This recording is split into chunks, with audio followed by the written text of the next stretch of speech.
Tá, pessoal, vamos começar então. A gente já. Bom, essa aula agora já é um tópico novo, né? É, é sobre vírus. Só recordando algumas coisas que a gente falou aí no semestre passado, né? E no semestre passado, não, nesse semestre já, né? Quando eu mostrei aquela primeira imagem, né, de uma célula vegetal, e dentro dessa célula tinha várias estruturas ou vários patógenos, né? Um patógeno ou uma estrutura do patógeno. E a gente falou várias coisas, né? Dizendo que uma imagem diz muito mais do que parece, né? A gente falou de fungo, bactéria, e levantou questões ali do visual e o que aquilo, na verdade, já jogando lá para frente, né? O que aquela imagem podia nos dizer em relação, inclusive, à estratégia de controle, né? Se vocês lembram disso aí, vocês viram a imagem de um vírus, aliás, de um vírus dentro de uma célula muito pequenininha, né? Eu falei, olha, pelo tamanho aqui, ele é intracelular. Então, se ele é intracelular, como é que ele vai, uma partícula viral vai no campo, né, de uma planta para outra para aumentar a quantidade de doença, né? Que é o que normalmente acontece. A cada safra, uma cultura anual e mesmo uma cultura perene, né? As doenças começam a aparecer aos poucos e podem aumentar, né? Então, o ciclo recomeça a cada safra de epidemias ou doença a partir de uma fonte de inóculo, do inóculo inicial ali, normalmente em pequena escala, né? Então, ou seja, passar de uma planta para outra é um requisito essencial para que doença seja importante economicamente. Bom, então, se ele está dentro da célula, ele vai precisar como é que ele vai de uma planta para outra. Aí eu levantei a questão do vetor, né? É um inseto e tratos culturais. A partir, então, de inseto, uma das medidas de controle seria a controle com inseticida, né? E também, se ele vai para o trato cultural, reduzir trato cultural. Outro detalhe que eu falei também, pelo tamanho, né? É tão pequeno que não é do tamanho de uma célula, que você tem tudo que uma célula precisa, é uma unidade dizer, autossuficiente em termos de operacional, mas ele, claro que precisa de insumo externo, né? Uma célula precisa de alimento do lado de fora, né? Alimento, oxigênio, mas ele dá conta de funções básicas, né? Metabólicas que fazem com que a partir daquela, daquela matéria orgânica ele transforme em materiais para a própria célula, né? O que não é o caso do vírus, pelo tamanho, a gente sabe que é só um pedaço de DNA ou RNA, ele só tem a informação, né? É o software e a máquina seria, ou o hardware, né? Seria a célula, né? Então, ou seja, é um parasita biotrófico. Em função de ser um parasita biotrófico, né? Ele precisaria, então, uma das estratégias seria o controle, né? Do nível das hospedeiras, né? Quando a gente fala controle, é uma estratégia, né? Então, várias estratégias, eu citei algumas. Entre elas, por exemplo, a o vazio sanitário, a calendarização do plantio, calendarização, você reduzir o período disponível para os produtores, assim, a nível do estado ou do município, que de qualquer maneira você está diminuindo as chamadas pontes verdes, né? Então, se ele precisa de planta viva, se você tiver planta viva durante o ano todo, né, em grande quantidade, então é uma forma, então, de estar permitindo a multiplicação, a sobrevivência e multiplicação do vírus. Então, se você reduz, quanto mais você reduz, concentra, melhor dizendo, né? Plantio numa determinada época, deixando o campo sem aquela hospedeira numa maior extensão possível, melhor. Tá? Então, ou seja, eu já voltei à aula, eu falei quase tudo, acho que eu tinha falado de maneira mais condensada, né? Bom, então chegou a vez agora de a gente falar de vírus, aí esse primeiro slide com os textos, né? Ou o texto. Bom, a gente vai falar um pouco disso aqui, essa primeira parte é muito a parte biológica, né? E aqui mais para o final, a parte de como o vírus a partir dos tópicos aí 8, 9, 10, 11, né? Como o vírus, do vírus como fitopatógeno, né? Então, aqui, por exemplo, no item 10, você teria questões aí da transmissão que tem implicações aí no controle, né? A estratégia de controle. Bom, então, essa primeira parte aqui seria, a gente, na verdade, repete o que a gente viu aí, né? As características biológicas a gente já viu. A gente estaria repetindo, então, o que a gente viu em microbiologia do solo, né? Então, definição, como eu já tinha mencionado, é um pedacinho de RNA ou DNA envolto numa camada de proteína, ou numa capa chamada capa proteica, né? Então, e o vírus ele tem a capacidade, ou ele tem a informação, né, para se multiplicar, né? Para se multiplicar, não que ele se multiplique sozinho, mas que ele tem a informação para que a célula hospedeira, né, replique a partícula viral. Ele é um parasita obrigatório, porque a gente já mencionou aí, então, né? Normalmente um vírus só tem um tipo de ácido nucleico, ou é um RNA ou DNA, nunca ele vai ter os dois na mesma partícula viral, né? Esse ácido nucleico pode ser de cadeia simples ou cadeia dupla, né? Ou dupla fita. Ele, um vírus ele é incapaz de crescer e se dividir autonomamente. Essa é a palavra autonomamente. Então, autonomamente é a palavra-chave, né? Claro que ele se multiplica utilizando, então, emprestado aí a célula hospedeira, o maquinário, né? Ele é totalmente dependente de célula hospedeira para replicação, dependente também para que sejam exercidas as funções vitais, respiração, etc. A replicação, ele só tem, o vírus aqui entra só com o material genético, né? Não tem informação para produzir enzimas do ciclo energético ou da respiração, né? A ausência de informação para síntese de RNA de transferência e RNA ribossômico, ou seja, vírus a gente é caracterizado pela ausência, né? Mas aparentemente esse design é muito simples, mas na verdade o vírus com essa simplicidade toda ele causa prejuízo enorme, né? Não só para a planta, mas como a gente está vendo agora para o ser humano, né? Com a pandemia aí da Covid-19, que é um vírus, se eu não estou enganado, vírus de RNA, né? Que é um vírus muito comum em planta, né? O material, eu acho que a maioria dos vírus de planta, né? O ácido nucleico é do tipo RNA. Bom, e esse vírus tem componentes estruturais, né? Que a gente chama de genoma, que é o próprio ácido nucleico, onde tem a informação genética, né? E o capsídeo, que na verdade é uma proteção, uma capa, né? O nome já indica, né? Formado por unidades proteicas, né? Chamado capsômero, né, que são subunidades, então, do capsídeo, né, que é a capa completa. A estrutura completa, né, é chamado nucleocapsídeo, né, onde você tem, evidentemente, o núcleo, que é o ácido nucleico, né, DNA ou RNA, e a capa proteica. Alguns vírus têm ainda um envelope, né, que é uma membrana que envolve, né, ao redor, então, do nucleocapsídeo. Isso para alguns vírus, né, acredita-se que ele adquire essa membrana, né, provavelmente não tenha um gene que codifique no material genético para a célula poder produzir a membrana, né? Acredita-se que ela acaba adquirindo no momento em que ela sai, né, alguns vírus estão saindo de dentro da célula, né, evidentemente que ela tem que atravessar a membrana citoplasmática, né? Então, nesse processo, ela acaba durante a saída, né? É claro que essa saída não mata a célula hospedeira, né?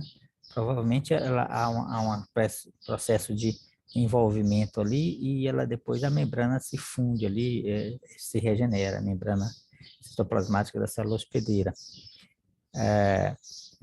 Então, esse último termo aí, virion, né? Se dá para aquele vírus que tem todas essas, né? Que tem o núcleo capsídeo e tem também envolto num envelope, né? Ou numa membrana. Então, aqueles vírus que têm aquela espécie de vírus, a partícula chamada vírion, né? É a partícula completa com todos os componentes.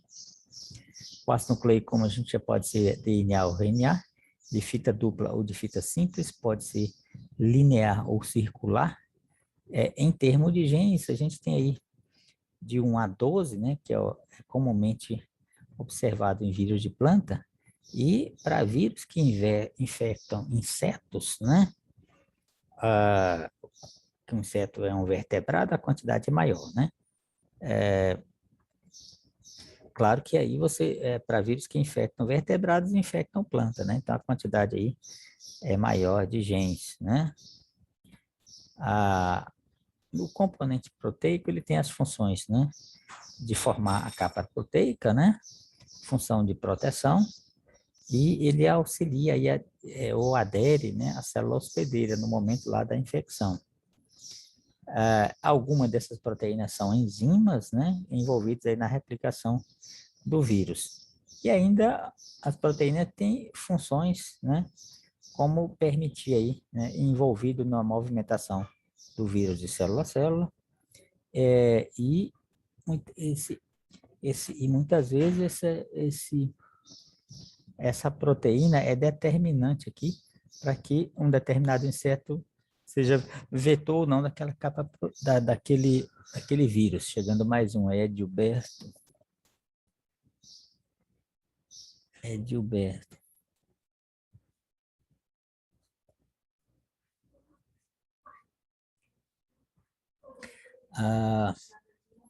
Então, a função das proteínas aí,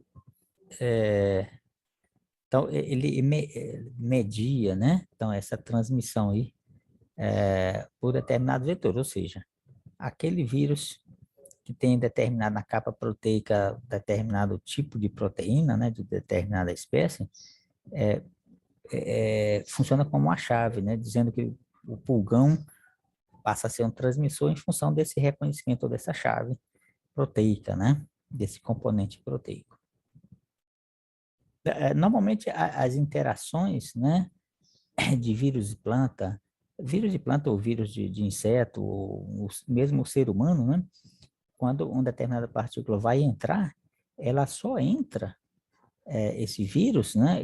Claro que ele não entra com perninha, ele entra, é a célula que põe para dentro o vírus, tá?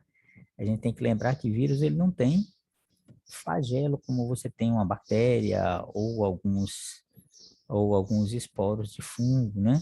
Quem põe para dentro o vírus é a própria célula hospedeira.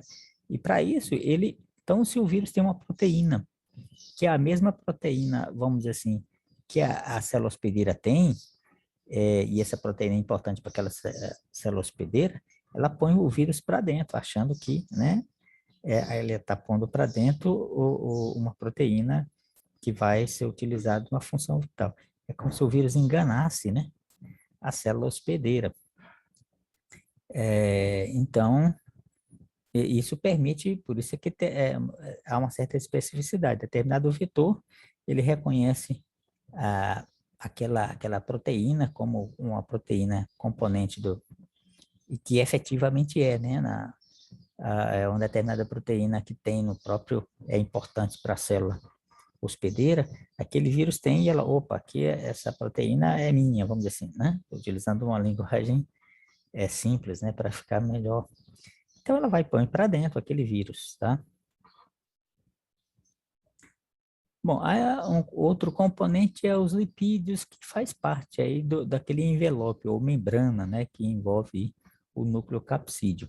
Aí você tem ainda carboidrato, a parte do carboidrato entra aí como no ácido nucleico, né? A gente sabe que o ácido nucleico é constituído de núcleo capsídeo, núcleo capsídeo, desculpe, não esqueci, me falhou o nome agora. O DNA e RNA, nucleotídeos, né? Nucleocapsídeo, não, nucleotídeos, né? Então a gente sabe que o nucleotídeo é constituído de 3 elementos, né? O fósforo, né? Um açúcar e mais uma proteína que pode ser uma purina ou pirimidina, né? Então a parte do carboidrato pode ser uma ribose ou desoxirribose. Bom, então a gente falou aí dos componentes virais e as suas funções, né? Agora, quanto à morfologia, né? Bom, a morfologia é importante aqui como elemento taxonômico, né?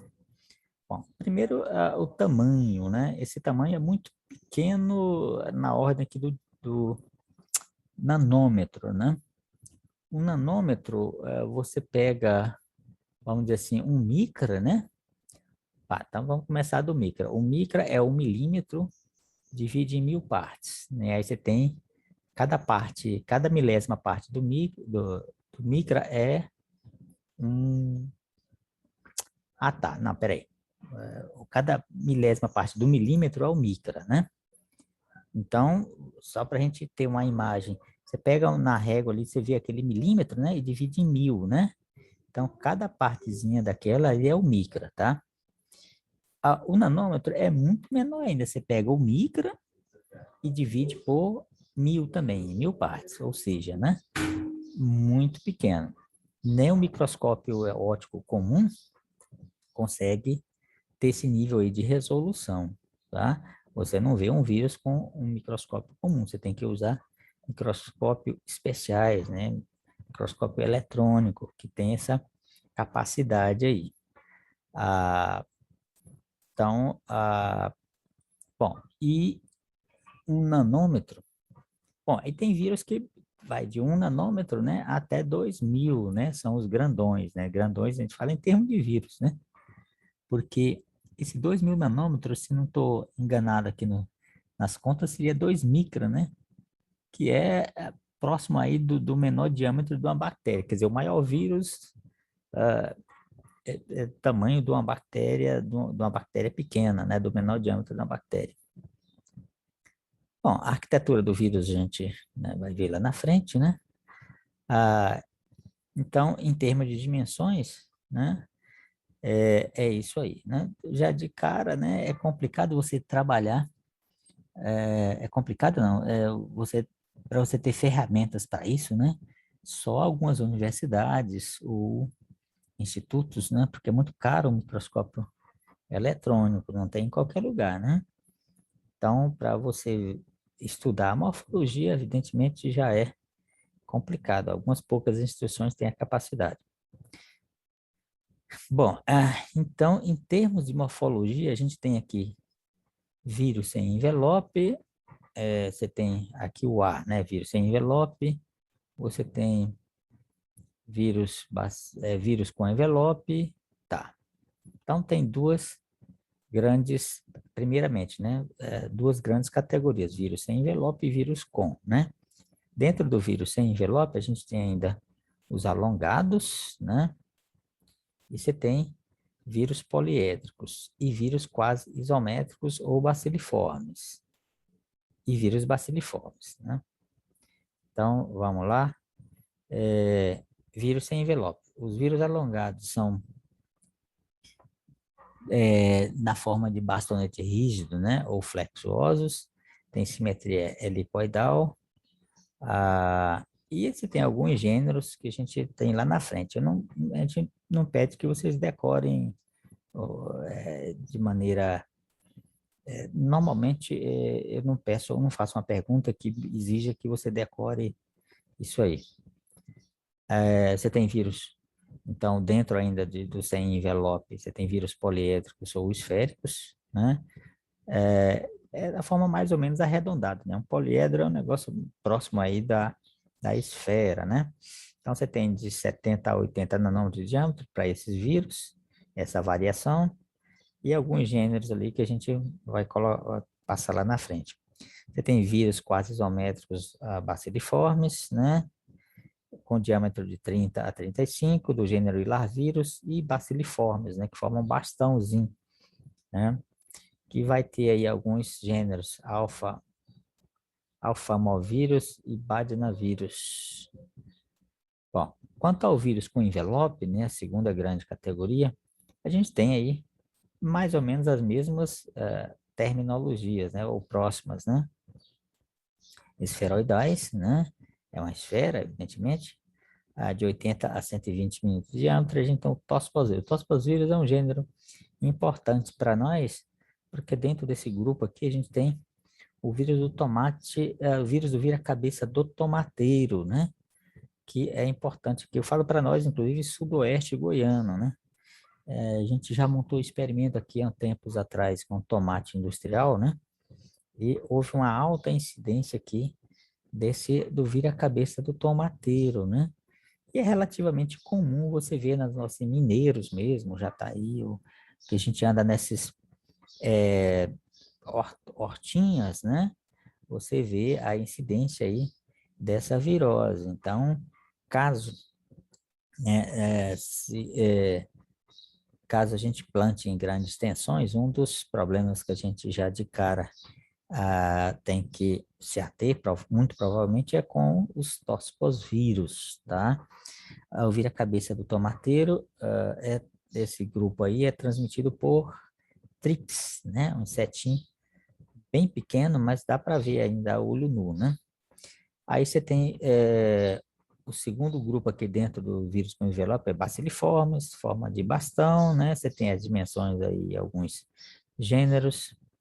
Bom, então, em termos de morfologia, né? São essas as duas categorias básicas, né? E as subcategorias aí, né? Bom, para classificar um vírus, né? São utilizados aqui várias características aí morfológicas, né? Morfológicas e da constituição, né? Da constituição química. Então, entre essas características, a gente tem primeiro, evidentemente, o tipo, né, de ácido nucleico, se é DNA ou RNA, né? O número de fitas do ácido nucleico, né? Chegando mais um, Leonardo Rezende Cunha.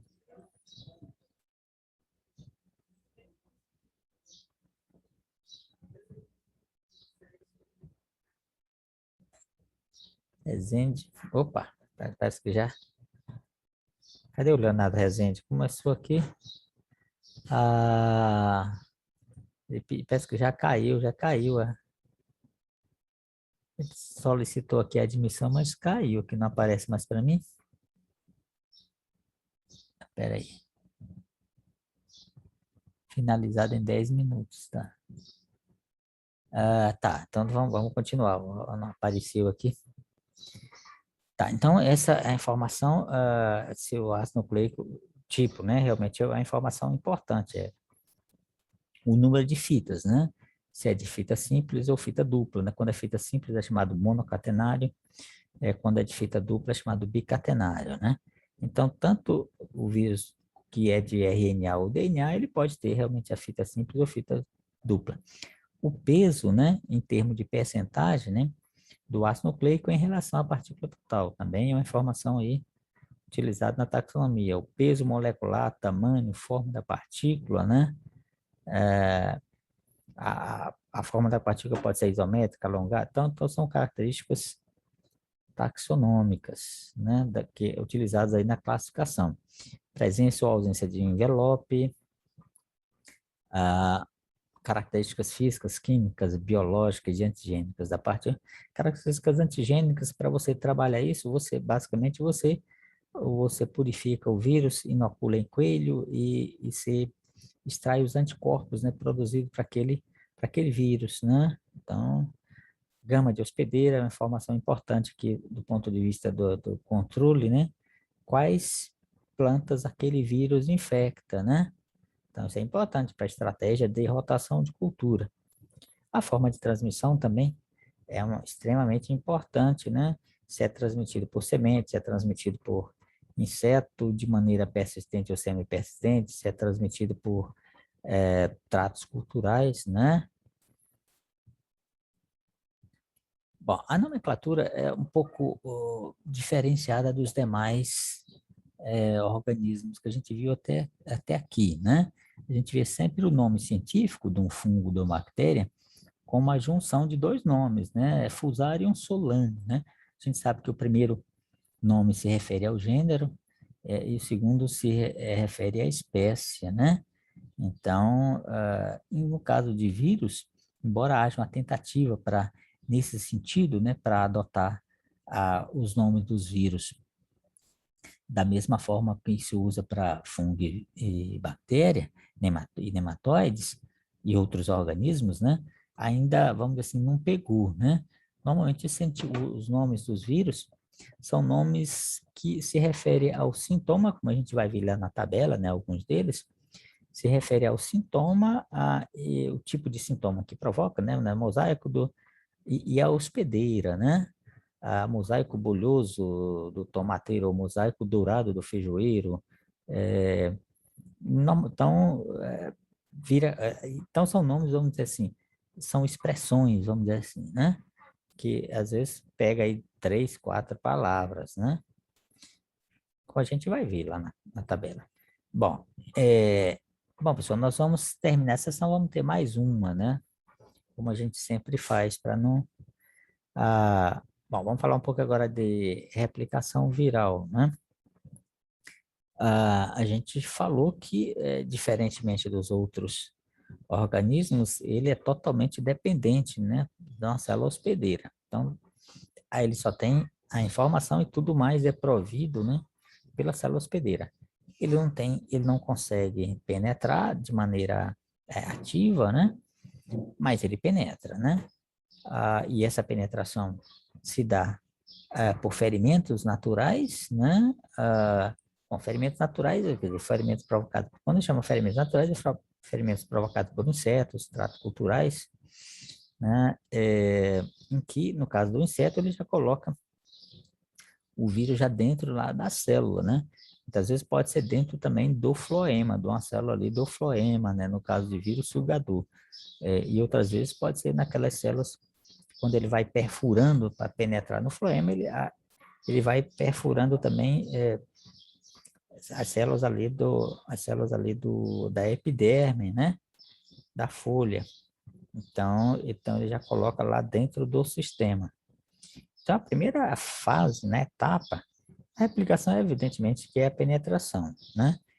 Logo que ele é introduzido, né, a gente falou que o elemento funcional, né, o elemento que vai dirigir ou coordenar é o ácido nucleico. E eu falei também que ele está envolto numa capa proteica, né? Então, a primeira coisa, ele tem que interagir. Então, a primeira coisa, ele tem que perder a capa proteica, né, que é chamado desnudamento, né? Que certamente é provocado por enzimas da própria planta. Chegando mais um aí, Mateus.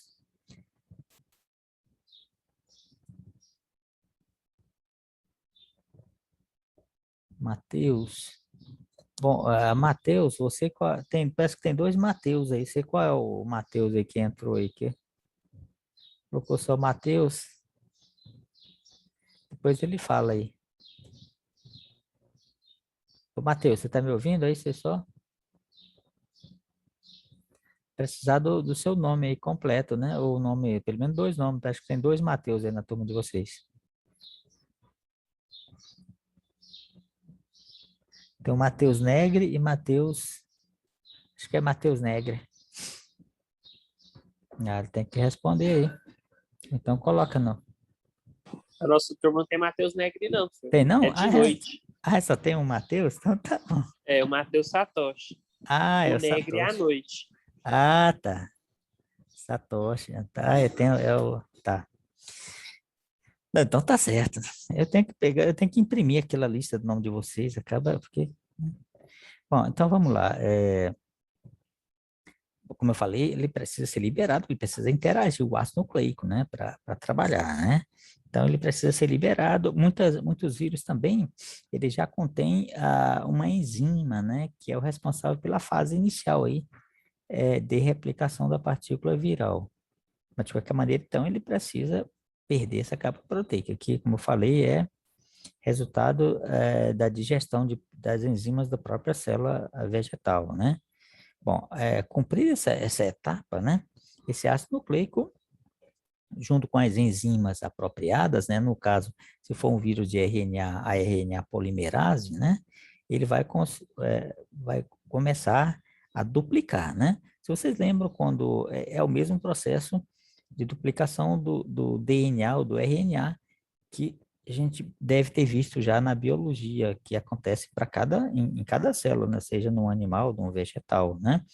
Aquela, no caso do DNA, se for um vírus DNA, aquela fita dupla, ela tem que abrir, né? Inicialmente, aí vocês lembram que a gente, há vamos dizer assim, uma especificidade, né?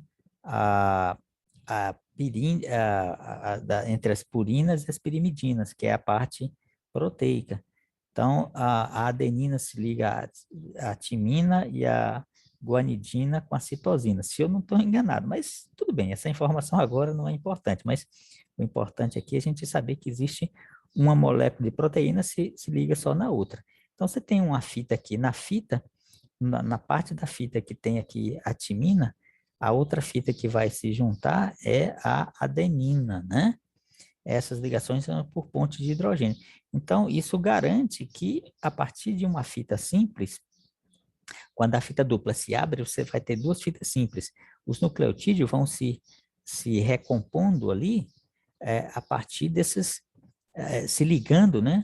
A parte proteica da fita baseado nessa especificidade. Então, quando ela se abre, se formam, em cada metade, vão formar outra fita, né? Exatamente a mesma que estava ali anteriormente, antes de abrir, vamos dizer assim, né? Com isso, você duplica, né? A partir de um vírus de DNA de fita dupla, você tem, quando se completa o processo, dois novos vírus, né? De fita dupla. Então, esse processo se repete, essas partículas vão se dividindo, e também esses genes que estão no DNA, alguns dos genes são genes para a formação da capa proteica, né? Ou para a formação das unidades da capa proteica. Então, no momento que você tem uma quantidade, então, desses ácidos nucleicos replicados, se começa